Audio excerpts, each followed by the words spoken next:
তাহলে ইরাকের পরে সিরিয়া, তারপরে ইরান, এরপরে পাকিস্তান। মুসলমানদেরকে আজকে চুপ করে বসে থাকতে হবে না, মুসলমানদেরকে ঐক্যবদ্ধ হতে হবে এবং বিশ্ব বিবেককে আবার জাগ্রত হতে হবে। এই পশু শক্তির বিরুদ্ধে ইরাকের উপর থেকে দখলদার সৈন্য তাদেরকে উঠায় দেওয়ার জন্য সারা দুনিয়ার মানুষের চাপ সৃষ্টি করা এখনই প্রয়োজন। এটা যদি না করা হয় তাহলে ইরাকের পরে সিরিয়া, তারপরে ইরান, এরপরে পাকিস্তান।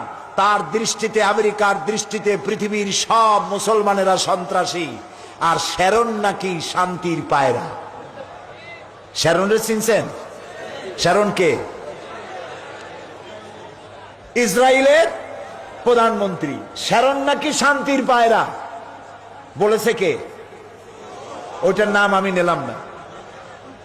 এ নাকি শান্তির পায়রা। তা আমি বলেছি শ্যারন যদি হয় শান্তির পায়রা, তাহলে বিশ্বে অশান্তির শকুন কে?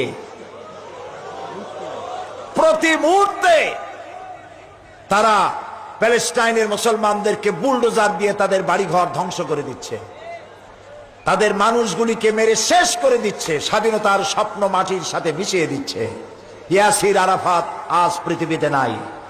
সারা দুনিয়ার শান্তিকামী মানুষের, মুক্তিকামী মানুষের প্রাণের স্পন্দন ছিলেন ইয়াসির আরাফাত। তিনি চলে গেছেন পৃথিবী থেকে। আমরা আশা করব আল্লাহ তাআলা সাহায্য করবেন ফিলিস্তিনিদেরকে, আমরা যেন দেখতে পারি অভিশপ্ত ইহুদিদের হাত থেকে প্যালেস্টাইন আল্লাহ মুক্ত করেছেন। আল্লাহ তৌফিক দিন।